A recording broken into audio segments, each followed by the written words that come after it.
Warning: the following video contains explicit language which may be offensive to some viewers or inappropriate for children. The content within this video is intended for mature audiences only.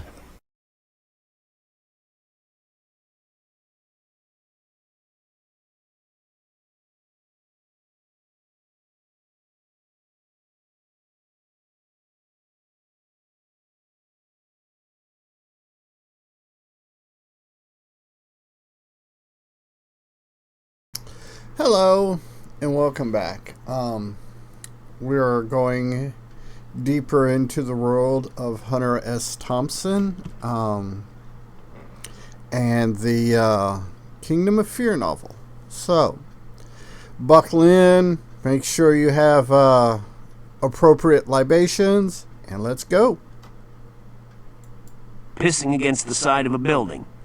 It was the third time and they wouldn't let him out. So, I went to the base library and found 3 books on journalism. Yeah, it is kind of what it is at this point.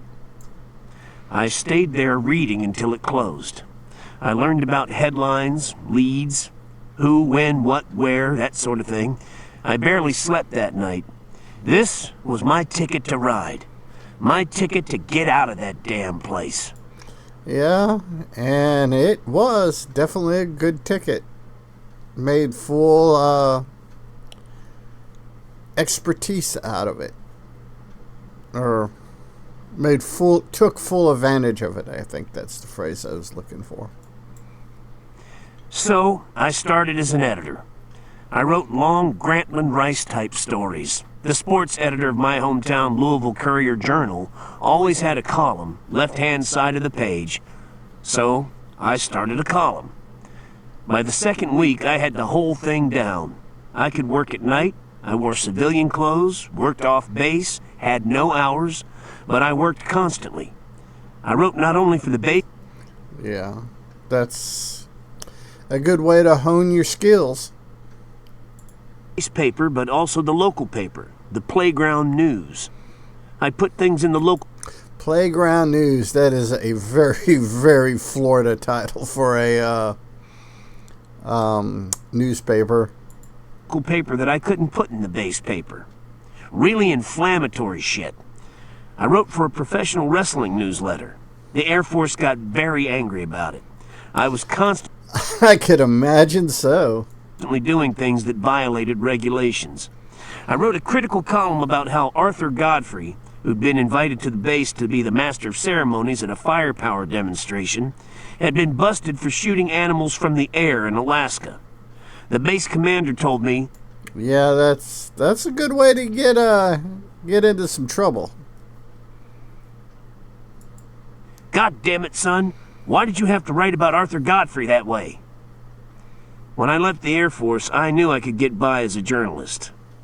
So, I went to apply for a job at Sports Illustrated. Yeah, there you go. Sports Illustrated. I had my clippings, my bylines, and I thought that was magic. My passport. The personal director just laughed at me. I said, "Wait a minute. I've been sports..." So, yeah, welcome to the big leagues. ...editor for 2 papers.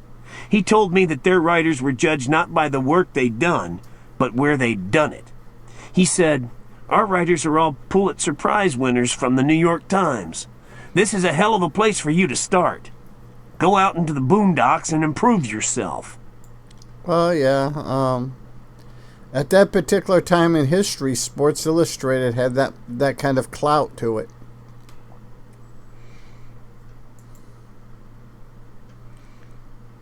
George Plimpton. You eventually ended up in San Francisco with the publication in 1967 of Hell's Angels.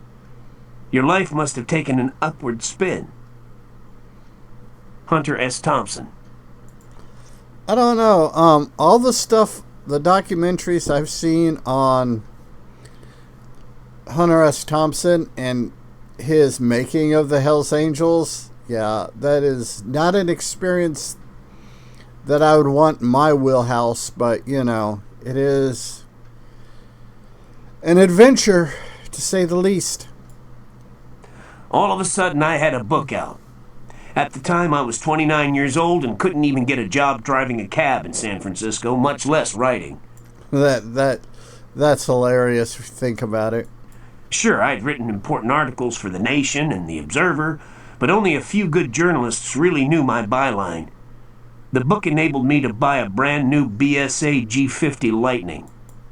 Which, from what I understand from documentaries and stuff that I've read, watched, and biopics and what have you, biographies, that was probably the one of the things that put Thompson over the edge, as one may say.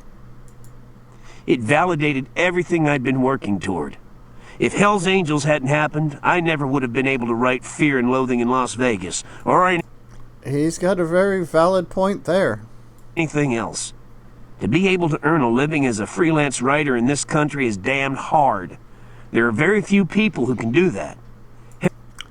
And Hunter S. Thompson just happened to be one of them. Hell's Angels all of a sudden proved to me that, holy Jesus, maybe I can do this. I knew I was a good journalist. I knew I was a good writer. But I felt like I got through a door just as it was closing. And he may have. Because I don't think we have any, in this day and age, I don't think we have any decent freelance journalists. George Plimpton. The San Francisco scene brought together many unlikely pairs. You and Allen Ginsberg, for instance. How did you come to know Allen during this period? Hunter S. Thompson. Yeah, Allen Ginsberg and Jack Kerouac and that whole scene was interesting. And the fact that Thompson was in the midst. I met Allen in San Francisco when I went to see a marijuana dealer who sold by the lid. I remember it was $10 when I started going to that apartment, and then it was up to $15. I ended up going there pretty often, and Ginsberg, this was in Haight-Ashbury, was always there looking for weed too. I went over and introduced myself, and we ended up talking a lot. Yeah, and that had to have been some really, really cool, some very interesting conversations. I told him about the book I was writing and asked if he would help with it. He helped me with it for several months.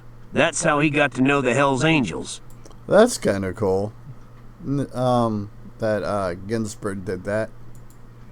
We would also go down to Ken Kesey's in La Honda together. One Saturday, I drove down the coast highway from San Francisco.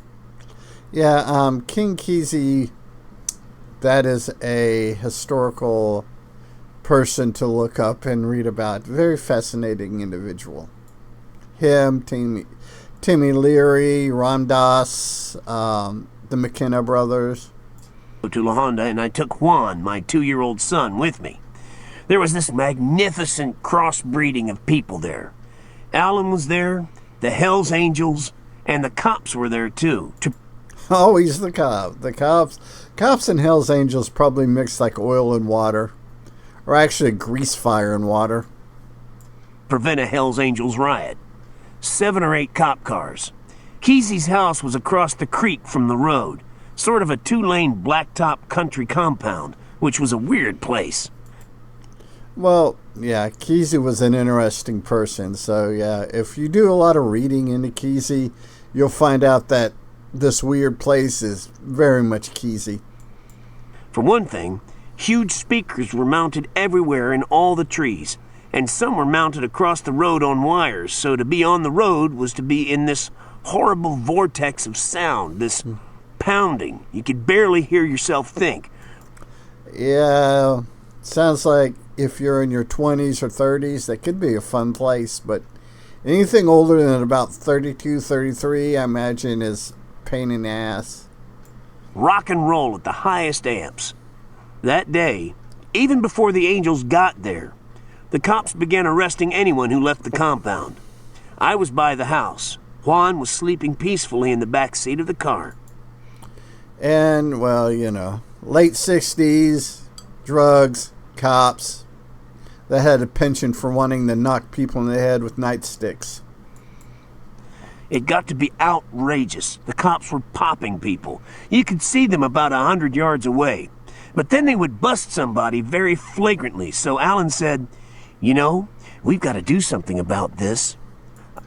Yeah, and this is particularly interesting story. I agreed, so with Alan in the passenger seat, Juan in the back sleeping, and me driving, we took off after the cops that had just busted another person we knew, who was leaving just to go up to the restaurant on the corner. Then the cops got after us. Alan, at the very sight of the cops, went into his his ohm. Yeah, I have a feeling, if I remember this correctly from last time I read the actual book,